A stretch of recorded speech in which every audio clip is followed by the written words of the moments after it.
Olá, aqui fala o professor Fábio Teles, da FABENorte. Estamos aqui começando o nosso programa DNA Jurídico, que vai abrir vozes para as principais figuras da nossa instituição de ensino superior, buscando aí, ao final, encorpar o nosso curso de Direito, trazer diretrizes importantes para a nossa convivência.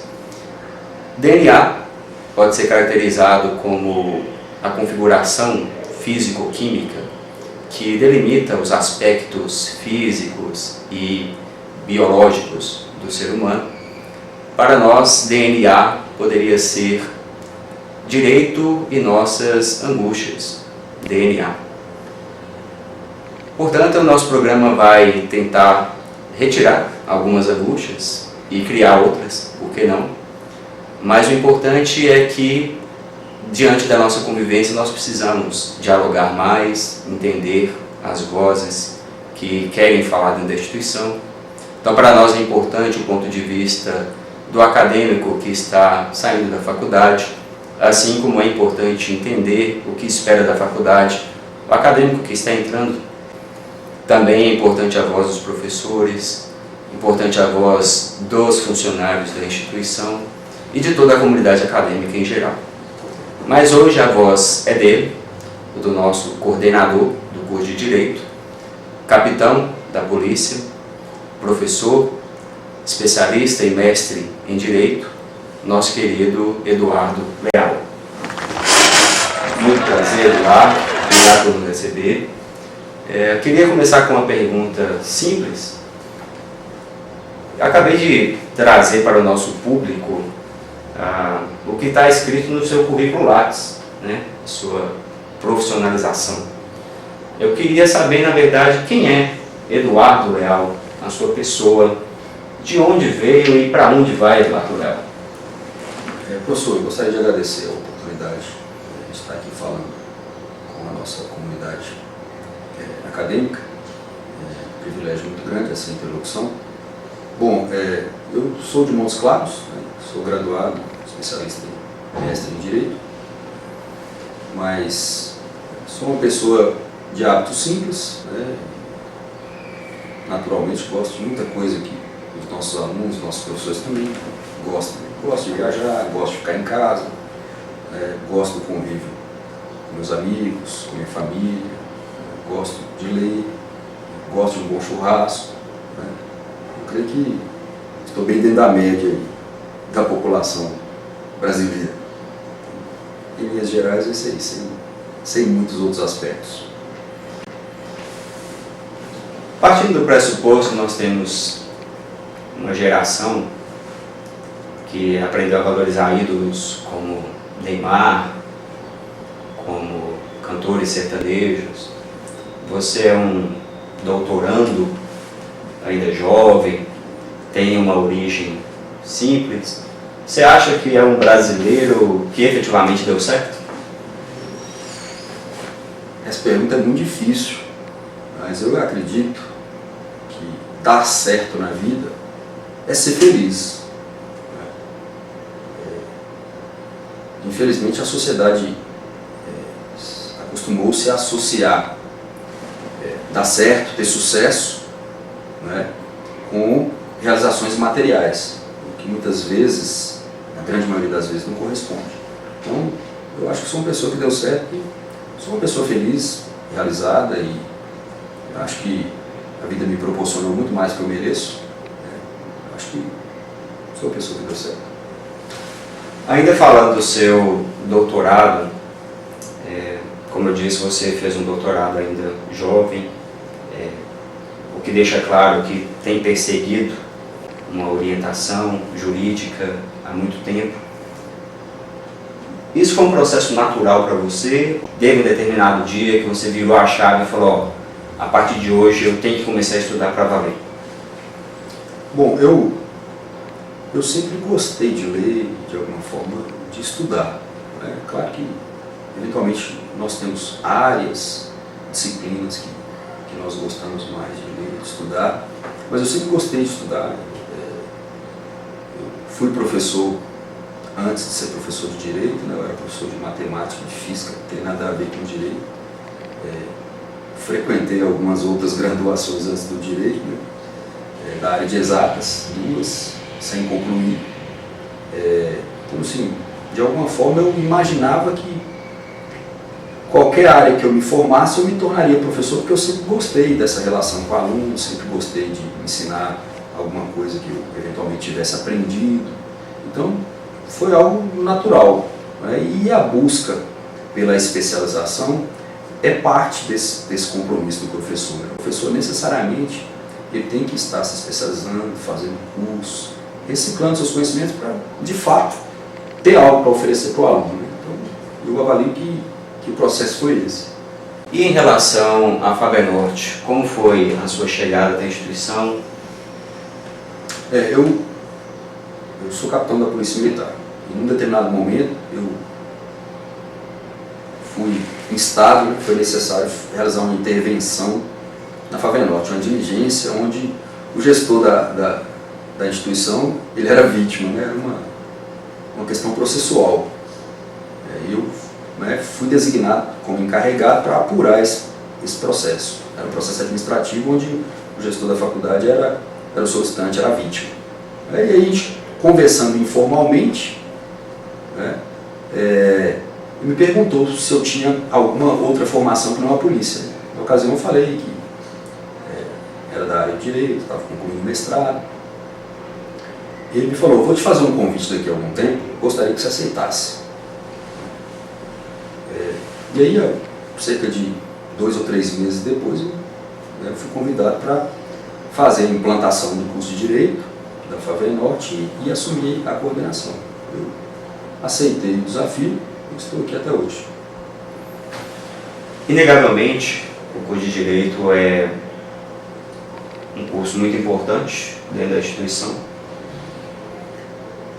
e você é o coordenador, está gerenciando a vida, né, acadêmica e de profissionais, professores e até mesmo de funcionários, outros funcionários dentro da instituição.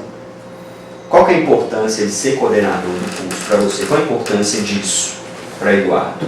Olha, quando o professor Fábio fala que é talvez o curso mais importante da faculdade, eu não sei se seria, mas para mim é um projeto que eu coloco minhas melhores energias. É algo que é prioridade na minha vida. É um empreendimento que eu abracei assim, com muita responsabilidade, com muita dedicação e com muita energia. Não foi um fardo para mim, foi algo que me trouxe muito prazer e muita satisfação, tem me trazido, posso dizer. Então, para mim é algo muito importante, eu tenho consciência da importância que é coordenar, dirigir uma equipe de professores tão capacitados como nós temos. Eu tenho consciência da importância de fazermos no dia a dia um curso à altura da expectativa de nossos alunos, e nós temos bons alunos, né? Então eu tenho consciência de que o papel da faculdade e do curso de Direito na nossa região é um papel de transformação mesmo, de dar oportunidade para quem quer e busca essa oportunidade, né? E com base nisso nós sentimos a responsabilidade de nos reinventarmos e cada vez mais tentarmos aí construir no dia a dia um curso de melhor qualidade. Então é algo muito importante para mim, eu tenho uma consciência muito grande do meu papel, da minha responsabilidade, procuro fazer da melhor maneira possível, dentro daquilo que também é possível. Bom, a pergunta talvez central da nossa análise aqui, e que imagino seja pergunta também que esteja latente na cabeça do nosso público, é: qual exatamente é a função de um coordenador do curso de Direito? Quais são as atribuições, o que Eduardo faz diariamente dentro do curso de Direito? Uma ótima pergunta.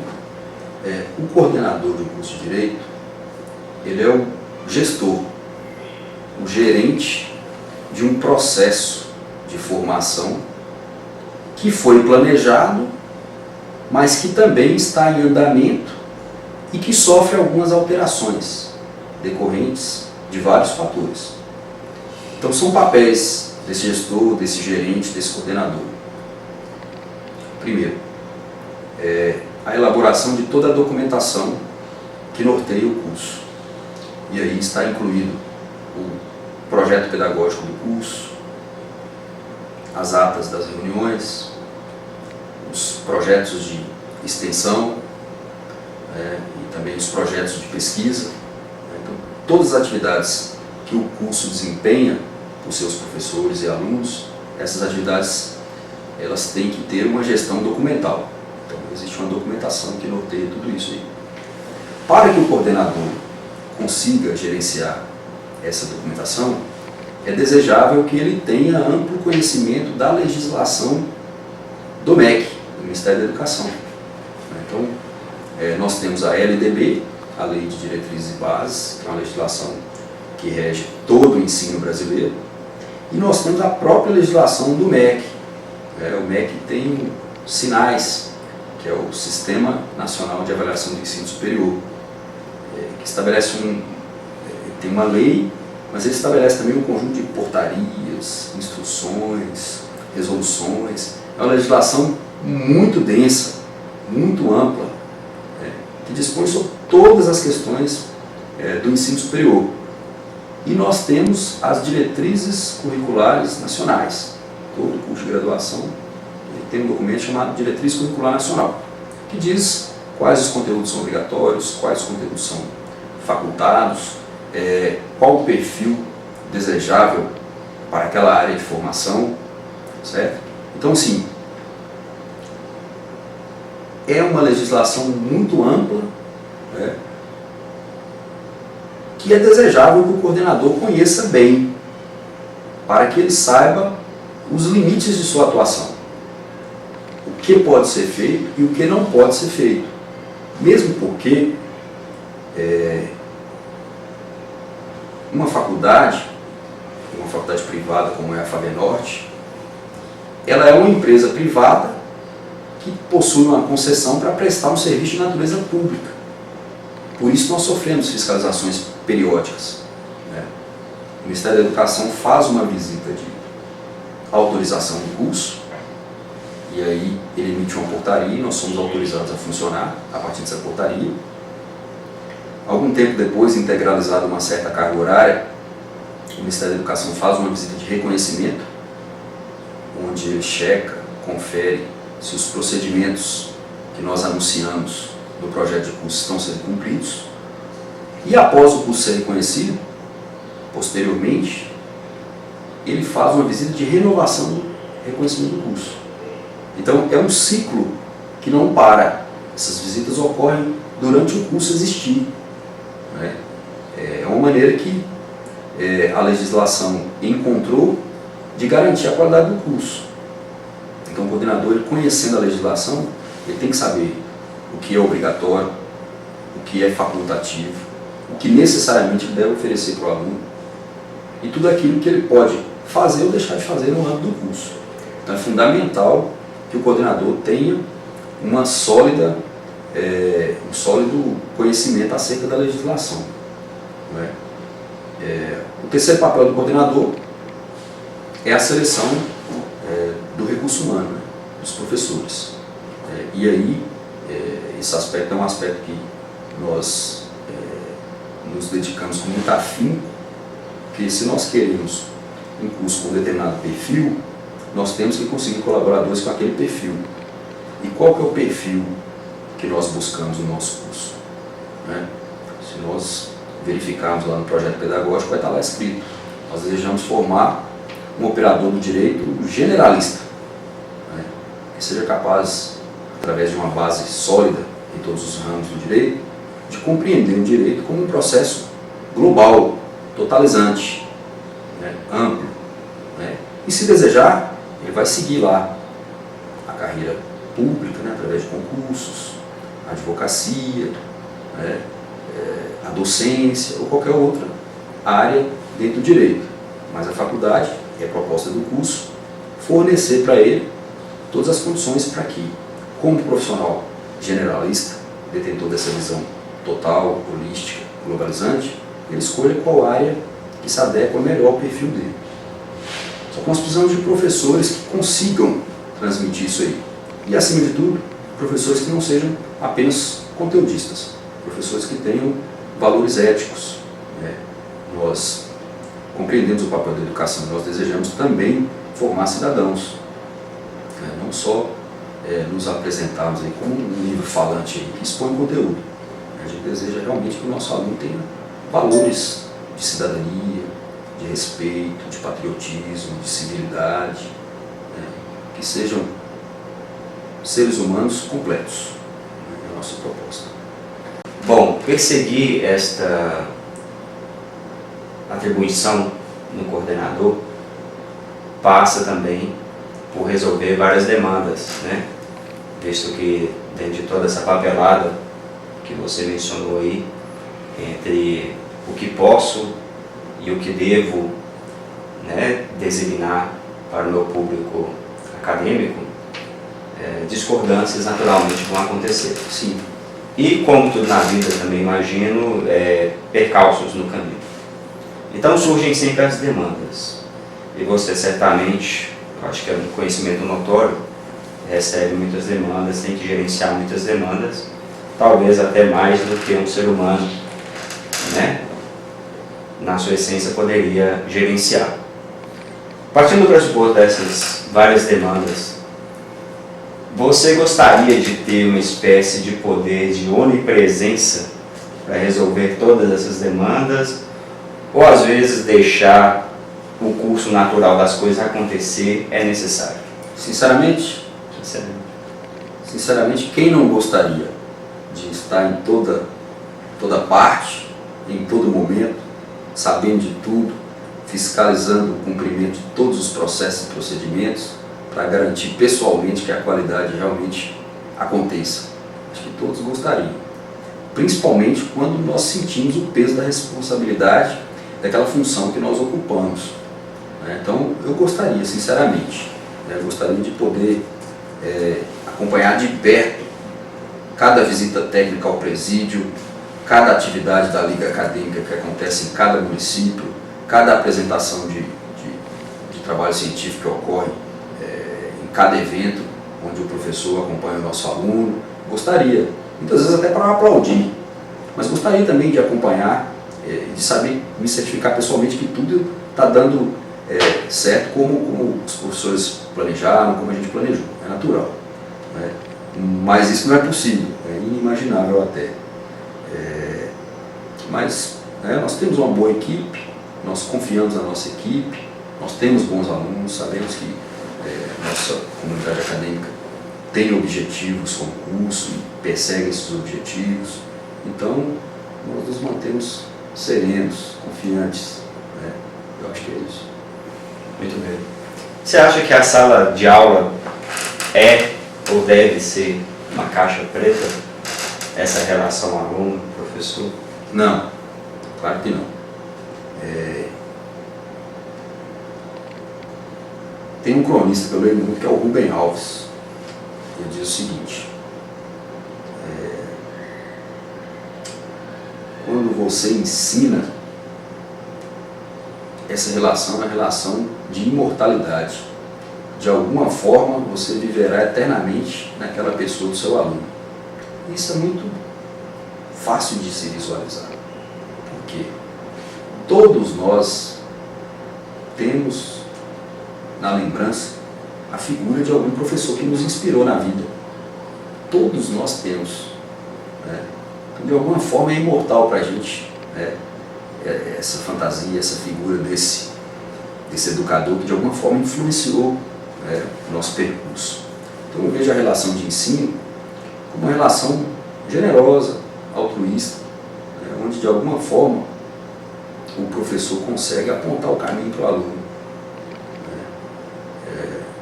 O professor não é o dono da verdade, mas de alguma forma ele é alguém que já vivenciou alguns momentos e ele está apto a falar: vai por aqui que vai dar certo, você tem condição, você é capaz, eu vejo potencial em você. Isso é muito importante. Todos nós em algum momento já teve alguém que fez isso por ele, já teve algum professor que te inspirou, que de alguma forma te incentivou, que contribuiu para que você se tornasse o profissional que você é. Então, dessa forma, eu vejo como uma relação de generosidade, de altruísmo, de bondade mesmo, o ato de o professor compartilhar o conhecimento que ele adquiriu, né, com outra pessoa, né, da mesma maneira que alguém compartilhou com ele em algum momento da vida. Então, não acho que deve ser uma caixa preta, não. Acho que as regras devem ser claras, o professor deve ser bem intencionado, deve visar o bem do aluno, deve se colocar no lugar do aluno às vezes e refletir que ele também já teve aquelas angústias, que ele também já teve aquela insegurança, que ele também já teve aquelas preocupações e que aquilo faz parte de uma fase da vida que deve ser superada. E essa fase precisa do auxílio de alguém. E quem é esse alguém que vai prestar esse auxílio no primeiro momento? É o professor. Então esse é o papel nosso. De maneira nenhuma deve ser uma caixa preta, deve haver surpresas, as regras devem ser claras, deve haver uma sinceridade de ambas as partes. O professor deve querer ensinar, compartilhar o que sabe. O aluno deve viver o momento dele. O momento dele é o momento de estudar. A profissão dele é ser estudante. Muita gente tem como profissão ser estudante, tem o privilégio de apenas estudar, né? Então o momento é o momento de estudar. Então eu creio que a relação de ensino-aprendizagem deve ter esse grau de sinceridade, né? Cada um compreender o seu papel e se esforçar para fazer bem, sem surpresas, com regras claras, né? Com objetivos bem definidos. Esses objetivos nunca podem ser de penalizar, de castigar, né? Mas sim de auxílio, né? Uma relação mesmo onde haja cooperação. É isso que eu entendo que deve ser. Muito bom. Mudando um pouquinho a nossa linha, um tema que eu acho importante também dialogarmos, aproveitando a sua figura tão eclética, profissionalmente falando, você exerce uma carreira militar, né? Ser militar hoje no Brasil é colocar os inimigos do país no alvo ou é seu alvo? Olha só, partindo da norma, o artigo 144, parágrafo 5º da Constituição, prevê que cabe à Polícia Militar o policiamento ostensivo, né, fardado, ostensivo, de ostentar, fardado, e a preservação da ordem pública. A preservação da ordem pública, ela não pode ser feita em uma única dimensão. Ela precisa de duas dimensões para se integralizar. Ela precisa da repressão e precisa da prevenção. São dois pilares indissociáveis. Apenas um nunca vai ofertar as respostas que a sociedade precisa. A Polícia Militar hoje investe assim, bastante recurso e energia no portfólio de serviços, ações sociais, projetos sociais que ela tem. Esse é o caráter preventivo. Mas ela nunca vai poder olvidar essa questão da repressão. Porque alguém tem que prender o criminoso que está ali em flagrante cometendo crime. É da natureza normativa isso. Qualquer um do povo pode, as autoridades devem prender quem se encontra em flagrante delito de crime. Então essa questão da repressão sempre vai existir. Então eu considero que, de alguma forma, está na linha de frente, é da natureza da atividade policial militar, a repressão, o enfrentamento. Nós precisamos trazer tranquilidade para a população. E a outra questão é a questão que, de alguma forma, a pergunta sugere, que é a questão do risco, o policial como alvo. É da natureza da profissão. E a gente tem que compreender isso com serenidade, com equilíbrio, com coragem, que a gente está, de alguma forma, se expondo a um risco que é necessário. A sociedade espera proteção. Não se oferece proteção sem enfrentar alguma dose de risco. Via de regra, quando a sociedade entendeu que era necessário criar a figura do Estado, e aí nós temos os contratualistas com a teoria do contrato social, o John Locke, o Thomas Hobbes, o Jean-Jacques Rousseau. A necessidade primária e primitiva da sociedade foi com certeza a segurança.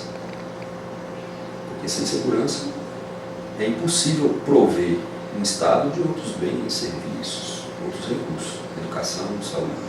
né? Então, a segurança pressupõe essas duas vertentes, repressão e prevenção. Realmente não tem como ofertar segurança para a sociedade sem isso. E nesse contexto todo aí se insere a figura do policial, né? Que é alguém que de alguma forma vai ter que se expor a determinados riscos para que ele consiga realmente prestar um serviço e enfrentar alguns desafios que naturalmente a sociedade ocupada em suas outras funções não vai ter condição de enfrentar. Então, é assim que eu vejo. Mas mesmo partindo desse pressuposto de nós entendemos que existe a função policial dentro do Estado, principalmente dentro do que você colocou da questão da segurança. Mas você não acha que, ou melhor, a pergunta seria, por que você acha que em alguma medida o policial tem se tornado um alvo da sociedade, assim, enquanto... Um alvo da criminalidade, né? Não, um alvo, quer dizer, um alvo metaforicamente falando, pessoas olharem com o olho torto para a polícia. É um processo natural. Talvez a gente estaria partindo para uma discussão antropológica. A sociedade não reprova a atuação do policial. Ela reprova alguns erros que alguns policiais cometem, mas via de regra, a população ela aplaude os acertos da Polícia Militar. Há um tempo atrás, curiosamente, um determinado cineasta propôs um filme onde existia a atuação de uma tropa da Polícia Militar e era uma atuação cujo principal foco era a dureza como tratava-se a criminalidade e a violência. Aí eu vou chamar agora, vai subir! Mas obviamente a população não vai nunca aprovar corrupção, violência generalizada, despreparo, esse tipo de situação. Então, eu ainda vejo como um feedback positivo da prestação do nosso serviço. Poderia ser mais. Ainda temos algum grau de resistência que também é natural. Esse mesmo grau de resistência nós vamos ter com outros órgãos do sistema, com o Poder Judiciário, com o próprio Ministério Público, com outras polícias, e a atuação dessas outras polícias. Então, eu vejo como algo ainda aceitável. É a minha visão. Certo. Bom, como conciliar esta noção de rigidez que a sua carreira militar te apresenta? Como conciliar isso com a figura de um coordenador, de um corpo de direito, que via de regra tem que ser um pacificador, tem que ser maleável? Como você faz essa logística interna, diária? Olha, eu me aproprio de alguns princípios do militarismo que são úteis para a gestão, para a administração. Então, quais são esses princípios? O planejamento. Acho que todo empreendimento pressupõe um planejamento prévio. O estabelecimento de metas. Nós temos que estabelecer um rumo onde nós desejamos chegar, um objetivo. E a disciplina para cumprir essas metas, para atingir esses objetivos. Então, fazendo uma comparação simples, eu diria que nem são assim princípios específicos do militarismo. Um atleta de alto desempenho, ele faz um planejamento do treinamento dele. Um atleta que faz corrida de rua, ele tem lá a tabela de corrida. Faz a tabela lá de corrida, onde tem lá a metragem, será um corredor de maratona, e o tempo necessário. Aí ele tenta manter ou aumentar a quantidade de quilômetros que ele corre e diminuir cada vez mais o tempo, melhorando assim seu condicionamento cardiovascular para enfrentar as provas que ele deseja. E ele persegue isso através de um planejamento, através de metas e da disciplina de treinar diariamente. A disciplina de treinar, a disciplina de se alimentar, o repouso, são aspectos disciplinares. E é isso que eu busco lá, né, no meu módulo, lá na coordenação, estabelecer planejamento de todas as atividades, metas e disciplina no cumprimento, foco, né, para que a gente possa realmente obter os objetivos, né, os resultados que a comunidade acadêmica espera, né, que as avaliações do Ministério da Educação vão aferir, não é isso? Então, trabalho dessa forma. Eu acho que esses princípios, sim, nos auxiliam lá na nossa gestão. Com relação a essa questão de ser um pacificador, de ser alguém que concilia os conflitos, eu acho que cada vez mais hoje isso é uma habilidade necessária no mundo de hoje. Muito antes do CNJ editar aí a Resolução 125, que estabelece aí a questão da mediação e da conciliação nos processos judiciais, já se falava em negociação, já se falava em recursos auxiliares, soluções auxiliares de solução de conflitos. Acho que isso é uma habilidade cada vez mais necessária no mundo de hoje. É sempre melhor que a gente possa melhorar, né, as formas como nós nos relacionamos e, através do consenso, a gente consiga, de alguma forma, dirimir alguns conflitos.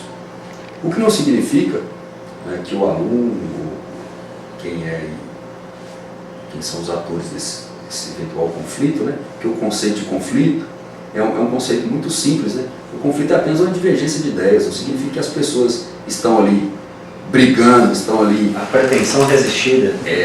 Uma pretensão, né? Um conflito qualificado ali por uma pretensão resistida, né? É uma definição processual até, né? Que não significa que a outra parte, né, ela vai ficar 100% satisfeita com a solução. É natural.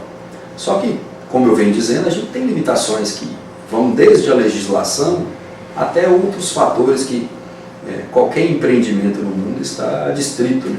O fator financeiro, o fator do tempo, o fator da possibilidade, da execuibilidade ou não de um determinado ato, né?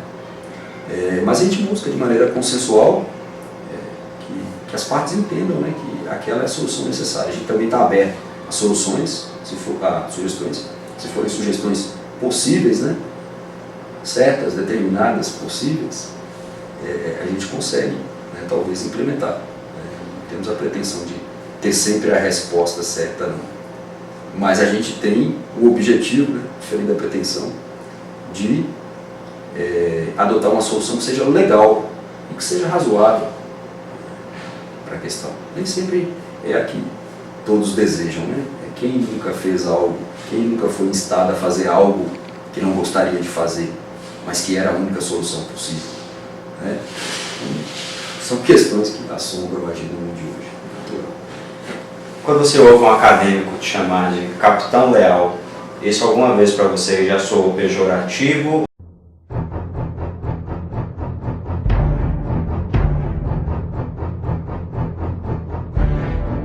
Ou você sempre está com o ouvido?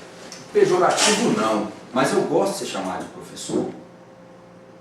Via de regra, quando eu vou me dirigir a alguém, eu procuro saber se ele se dedica ao magistério, e eu chamo ele de professor, porque eu acho que a referência mais elogiosa que alguém pode fazer a outra é chamá-lo de professor, que eu vejo a função de professor como algo tão nobre. Eu acho que os professores são os verdadeiros heróis desse Brasil, principalmente os professores de educação básica, né? Mas nós também, professores de ensino superior, professores de ensino técnico, né?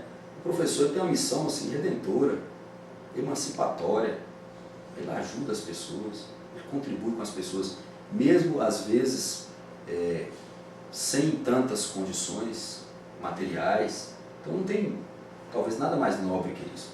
Então eu prefiro ser chamado de professor, prefiro ser chamado de Eduardo em vez de Leal. Eu acho que é algo que enobrece muito a relação, porque é o reconhecimento de algo que eu gosto muito de fazer e que eu vejo como algo muito nobre, muito importante. Bom, entrando nessa questão de professor, você disse que prefere ser referenciado como professor. Paulo Freire diz que, ainda que desejem bons professores, os pais, via de regra, não gostariam que os filhos fossem professores. É uma ideia do Paulo Freire. Para você, dentro das suas atribuições, coordenador, militar, estudioso, o quão importante ainda é o papel de professor para você? Você gosta ainda de lecionar? Gosto. Eu gosto muito. Eu diria que ser professor está assim, muito vinculado à minha própria personalidade. A vida toda eu estive ensinando alguma coisa para alguém, ainda que não tivesse tanto conhecimento. Por exemplo, quando eu fazia primeiro grau, eu sempre substituía um professor como dublê de professor, ia ao quadro, dava uma aula. A vida toda eu me vi envolvido nisso aí. Mas o reconhecimento da função do professor passa pela compreensão da essência da profissão, que talvez a população como um todo não tenha conhecimento da essência da profissão do docente, do professor. Porque tradicionalmente nossa sociedade se acostumou a supervalorizar outras profissões, a superdimensionar outras profissões. Profissões estas que muitas vezes têm sua importância também, com toda certeza, todas as profissões são importantes, mas que muitas vezes se reveste de um caráter muito externo, um caráter muito visual, uma questão muito mítica talvez, uma herança muito dos nossos antepassados, né? Muito de uma era tribal. Né? Então, assim, algumas profissões na sociedade atual, elas se revestem assim, de uma áurea mística, né? E professor não. Quando, na verdade, todas essas profissões só são possíveis, né, pela figura e pelo trabalho do professor. Né? Mas essa valorização passa, né, pelo fato da sociedade fazer uma reflexão sincera, né, sobre a importância do papel do professor. Nós temos um país aí de dimensões continentais, né, e nós temos professores que se deslocam de ponta a ponta nesse Brasil. O estado de Minas Gerais tem 853 municípios. Então penso que é prover educação num raio de 853 municípios. E nós temos na grande maioria dos municípios pelo menos uma escola. Então, assim, eu acho que é parte de um processo de conscientização, e a sociedade um dia vai entender a relevância, a importância, a nobreza do papel de professor. Mas, por enquanto, nós ainda não alcançamos essa dimensão. Muito bem, o papo está sério, vamos mudar um pouquinho a linha. O que você tem lido ultimamente? Olha, eu tenho lido esse livro que está aqui. É um livro mais ou menos jurídico. O Guardador de Promessa ou O Guardião da Promessa, depende da tradução. É um livro que fala sobre justiça e democracia. É um livro de um juiz francês, o Antônio Garapon, que reflete sobre o papel do judiciário na sociedade, de maneira não tanto jurídica, mas sociológica. Uma literatura muito leve, muito amena. O livro foi escrito em 1952, mas que reflete de maneira muito atual o padrão de comportamento do nosso Poder Judiciário hoje e as implicações desse padrão de comportamento. Então, uma leitura que eu tenho feito com muito prazer, muita satisfação, tem me divertido, até porque refletir como alguém em 1952 pode enxergar uma realidade tão atual, de maneira tão exata, né? É até engraçado e irônico até. Um livro muito bom. Vou apresentar aqui, pessoal. Recomendo. Clássico é clássico? as releituras são tão importantes quanto? São importantes. É importante que o leitor entenda o contexto histórico e a tradição cultural em que aquela obra foi gestada, foi escrita. Mas às vezes é necessário beber das fontes primárias, porque os comentadores podem reproduzir em alguma medida a sua própria opinião. E vídeo do YouTube é o quê? Depende. Depende. Depende de quem está falando. Eu creio que hoje a tecnologia, ela possibilita para o nosso acadêmico, para nossos professores, para nós estudiosos, um manancial de informações inimaginável. Só que tem de tudo, né? Nós temos informações com muita qualidade, por exemplo. Eu posso assistir uma transmissão de uma conferência com um jurista renomado de uma determinada área, em tempo real, ou uma gravação. Posso. Mas eu posso também assistir uma videoaula, né, de alguém que leu um único livro, entendeu a maneira dele um determinado conteúdo e se achou apto a falar e está ali falando. Pode acontecer também.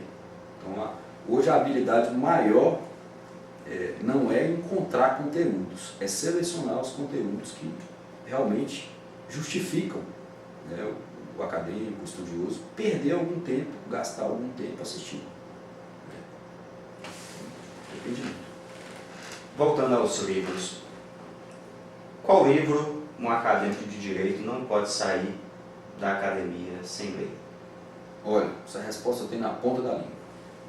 Para mim, existe um livro que traz uma reflexão muito profunda, muito oportuna, que independe do período que o acadêmico esteja, o acadêmico sempre vai ler aquele livro e ele sempre vai compreender alguns aspectos que o direito reflete muito.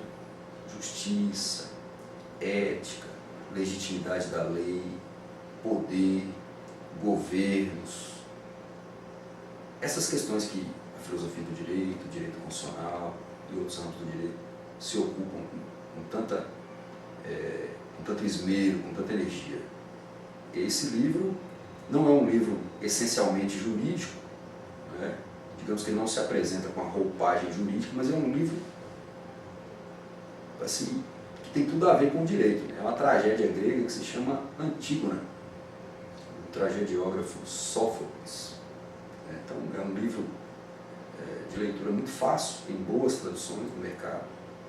É um livro que discute de maneira bem evidente as divergências entre dois modelos de pensamento que o direito sempre enfrentou, que é a questão do direito natural e do direito positivo. Com base nesse pano de fundo, uma série de outras questões são possíveis de serem enxergadas ali naquela trama. Então é um livro assim seminal para quem quer entender e refletir um pouco sobre algumas questões que são muito caras para o direito. Antígona, do Sófocles. E o filme? Qual o filme que não dá para dispensar? Olha, quando você pergunta do livro, o filme, corre-se o risco de ser algo muito subjetivo, muito pessoal, mas acho que o objetivo é até esse, né? Na minha opinião, os meus alunos também sempre conhecem esse livro e esse filme, sabem o que eu estou falando. Na minha opinião, tem um filme que traz assim, boas reflexões sobre questões práticas do direito. Tem um autor que se chama Roberto Liga Filho, que ele cunhou uma expressão que é o direito achado nas ruas. O direito é uma ciência social, o direito está no dia a dia, na rua, na sociedade, nas relações privadas, no âmbito doméstico. O direito é tudo, é uma ciência social. O direito é algo que se vê na rua, às vezes não se percebe, mas ele está presente, né? Então eu atualmente tenho gostado muito dos filmes atuais. Poderia falar O Mercador de Veneza. Bom, ótimo, um clássico, né, do direito, contratos. Poderia falar Sociedade dos Poetas Mortos, uma série de questões ali, da órbita individual que se discute. Poderia falar, sei lá, O Júri, essencialmente jurídico. Mas tem um livro, tem um filme, né, que na minha análise, na minha opinião, sem querer dizer muito de direito, ele diz tudo, que é O Abril Despedaçado, do Walter Moreira Salles. Do meu irmão.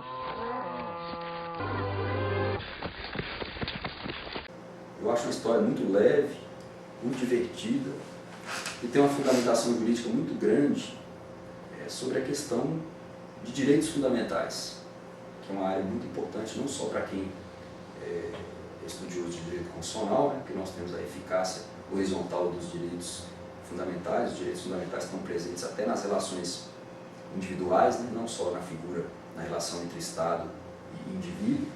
Então, em virtude disso aí, eu acho muito interessante a maneira, o enredo e a maneira como o autor coloca algumas violações de direito, um contexto assim, absoluto de leis próprias daquele ambiente. Eu acho uma reflexão muito inteligente, Abril Despedaçado. Muito bom. O difícil e o bonito, talvez, da vida é o fato de que não podemos refazer, né, nossa trajetória. Em síntese, não podemos voltar ao passado. Embora também o doce nunca seja tão doce quanto se não tivéssemos um amargo, né? Mas a gente sempre se pergunta, e se eu tivesse feito de maneira diferente, enfim. No seu caso, falando da sua trajetória acadêmica, do curso de Direito, se você pudesse voltar ao passado, o que você faria diferente na sua graduação? E o que você faria exatamente igual? Boa pergunta. Dizem que quando se fala boa pergunta, que a pergunta é melhor do que a resposta. Bom, eu teria estudado mais, embora eu considere que eu fui um bom aluno, assim, dentro do que eu podia. Eu era um aluno aplicado, estudioso. Mas eu teria estudado mais, especificamente algumas disciplinas que na época eu não compreendia a importância. Então eu teria estudado mais. Eu teria lido mais livros, perguntou com relação à formação, né, que não tem aparentemente nada a ver com o direito, mas que dizem tudo sobre questões jurídicas profundas, né, que envolvem o funcionamento da sociedade. Então essas duas coisas eu teria feito mais. Eu teria estudado mais e teria lido mais livros de literatura universal, de literatura do cotidiano, livros não jurídicos. Eu avalio que o estudante estudioso ele consegue enxergar muito o direito de forma prática se ele buscar o direito onde aparentemente não está o direito. É um contrassenso, mas é como eu vejo, a partir da minha própria experiência, tentar entender a aplicação do direito. Que é isso que qualquer operador do direito, o promotor de justiça, o juiz, o policial, o advogado, o defensor, é isso que ele faz no dia a dia. O cliente chega com um fato, uma situação do dia a dia. E dali nós vamos tentar extrair as questões jurídicas e, de alguma forma, encaminhar uma solução para aquilo ali. Que vai vir em forma de um processo, em forma de um acordo, em forma de uma conciliação, não sei. Né? Então eu teria feito isso. Que eu não teria feito, Que você teria feito da mesma forma? que eu teria feito da mesma forma, eu fui um aluno responsável. Aí tem uma coisa que eu fiz, que eu sempre fiz, né, que eu acho que foi muito bom para mim. Eu sempre fui sincero comigo mesmo enquanto estudante. Então, assim, em algumas disciplinas eu não tinha as melhores notas da turma, embora eu era um bom aluno, eu penso. Mas eu não recorri a outros recursos para obter essas notas. Então, assim, se minha nota foi uma nota baixa na determinada prova, foi aquilo que eu aprendi. Sinal que eu precisava estudar mais. E eu buscava, de alguma forma, tentar me aprimorar. Eu me submeti às regras do curso. Não tentei burlar de forma nenhuma. Acho que eu fui um estudante que teve dignidade. Nas matérias que eu passei com nota boa, eu realmente sabia aquele conteúdo. Nas matérias que eu não passei, eu não sabia, e eu não fiz questão de mostrar para o professor nem para a turma que eu não sabia. Eu me submeti à nota que eu consegui tirar. Foi bom para mim porque, de alguma forma, eu estudei mais essas matérias e aprendi melhor. Eu acho que é isso. Vou te fazer uma pergunta fácil agora. Estou precisando, porque as perguntas estão muito difíceis. Pergunta fácil agora para você. Bolsonaro, o Messias, mito ou medo? É uma pergunta muito fácil, né? Fácil. Olha, eu avalio da seguinte forma. Acho que o Brasil passa por um momento de transformação, que nós ainda não temos como avaliar se vai ser de forma positiva ou negativa, mas é uma transformação muito grande, né? E essa transformação está conduzindo o país a uma bipolarização. Então, o que se observa são excessos de ambas as partes nessa bipolarização. Eu tenho esperança, né? Porque eu não quero ir embora do Brasil, né?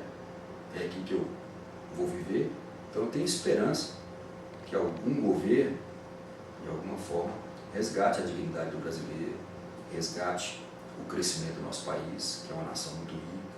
Eu tenho esperança, e essa esperança acontece em todo início de governo, né? Nos governos anteriores eu também tive essa esperança, também acreditei até um certo ponto. Claro que a Lava Jato nos disse muita coisa e mudou muito a concepção que a gente tinha do funcionamento da política e das instituições no Brasil, né? Mas acho que essa esperança se renova todo início de governo, e a gente tem que, sinceramente, torcer para que dê certo, independente de qual foi o nosso voto, porque o nosso futuro depende disso aí, né? Seria insano a gente se lançar aí num processo aí de desvalorização, de torcida para que não desse certo. Nós vamos nos beneficiar desse resultado de alguma forma, ou sofrer as consequências, né? Então eu não arriscaria conceituar aí entre mito e medo, não. Eu compreendo que é um processo de transformação muito grande, principalmente econômica, né? As reformas que estão sendo propostas e as que estão em andamento aí, e as que já foram concretizadas, dizem isso. Especialistas dizem que é uma mudança de modelo econômico muito grande, né? Então, um país de políticas sociais migrando para um país onde o crescimento é a tônica, né? Um modelo mais liberal. Então, uma mudança brusca. Então, a gente espera que, de alguma forma, essa alternância de poder, que é algo saudável, ela conduza o país ao destino que nós esperamos, né? Que nós merecemos como brasileiros, né? O brasileiro é muito digno no dia a dia, né? Eu me recuso a perpetuar essa imagem de jeitinho brasileiro, essas coisas que se falam. O brasileiro é digno, ele acorda cedo, trabalha. Eu penso a partir de mim, a partir de minha família, a partir das pessoas que eu conheço. Porque a gente que trabalha sério, ele merece sustentar essa pecha. Então, eu acho que, em nome de todos esses brasileiros que são sérios, que trabalham, que buscam vencer e obter seus objetivos de forma digna, eu acho que o país merece sim entrar nos trilhos, acertar o caminho. Eu espero que isso aconteça. Eu só arrisco palpite porque eu não tenho conhecimento de economia e de política suficiente para isso. Muito bem, nós vamos iniciar agora o tópico das perguntas enviadas pelos nossos acadêmicos, conforme informado previamente em sala.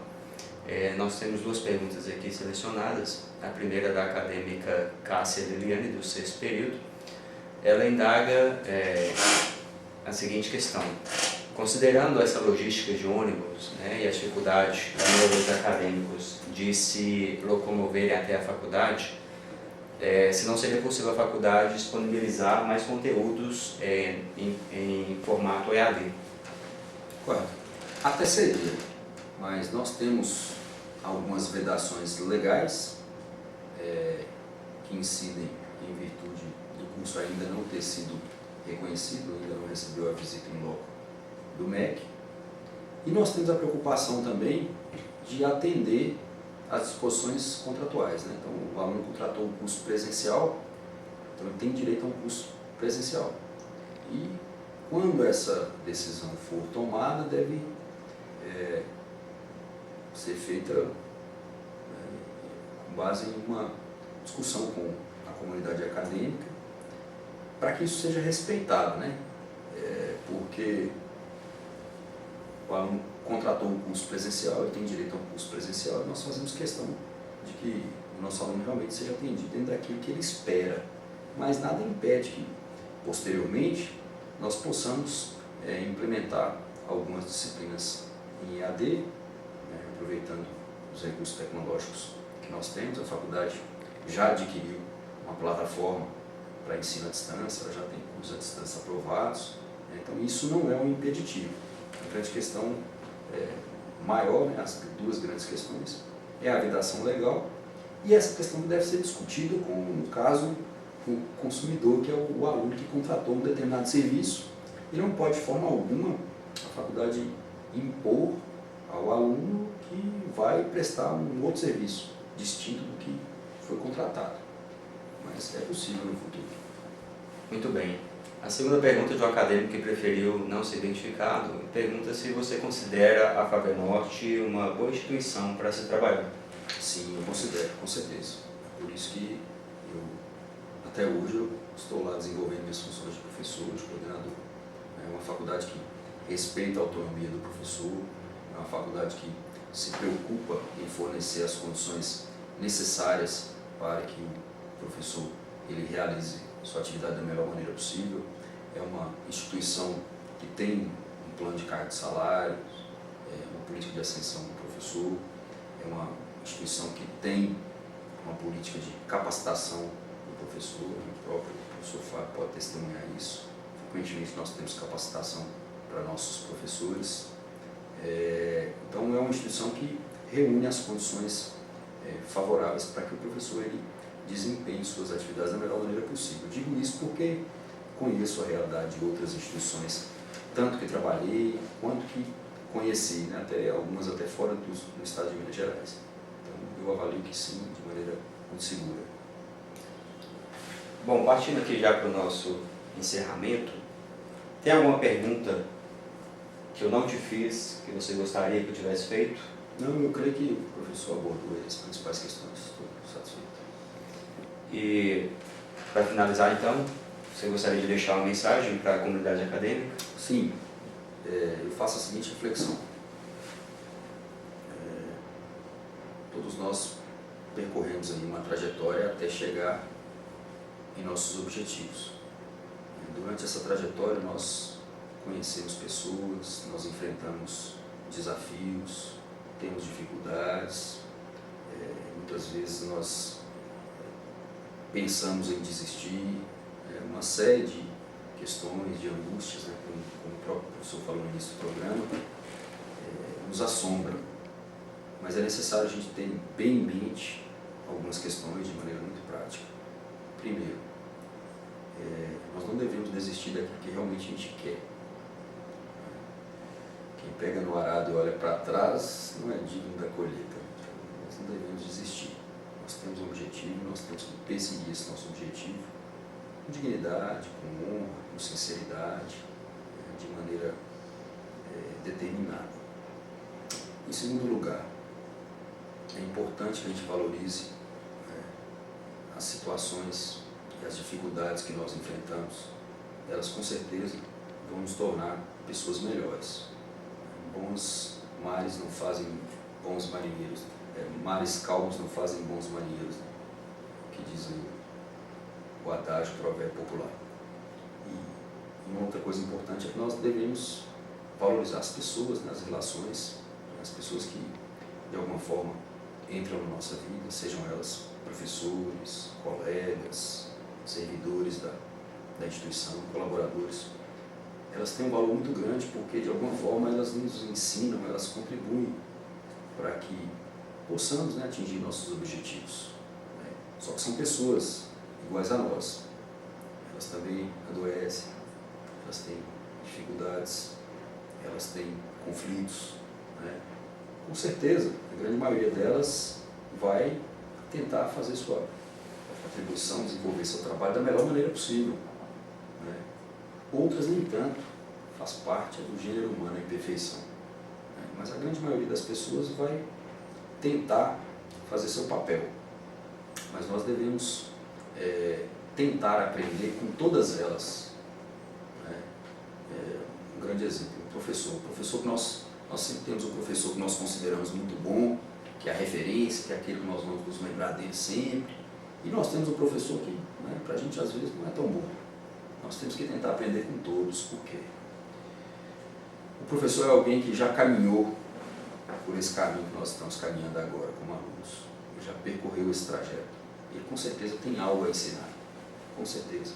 Então, valorizem essa experiência que o professor tem e tentem obter dele tudo aquilo que ele pode oferecer, ainda que seja pouco, mas tente obter dele tudo aquilo que ele pode oferecer, explore o máximo.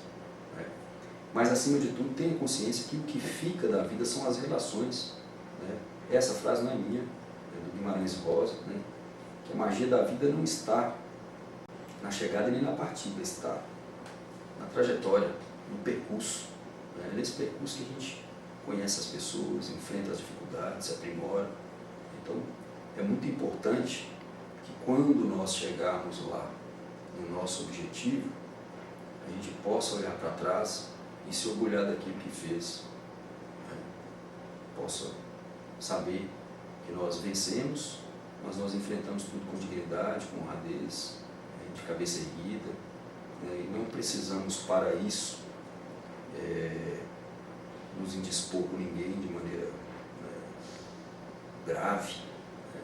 Algumas questões elas vão existir, são naturais do convívio, mas é preciso que a gente cada vez mais aprimore a maneira com que nós lidamos, né, no âmbito das nossas relações. É isso que fica ao final.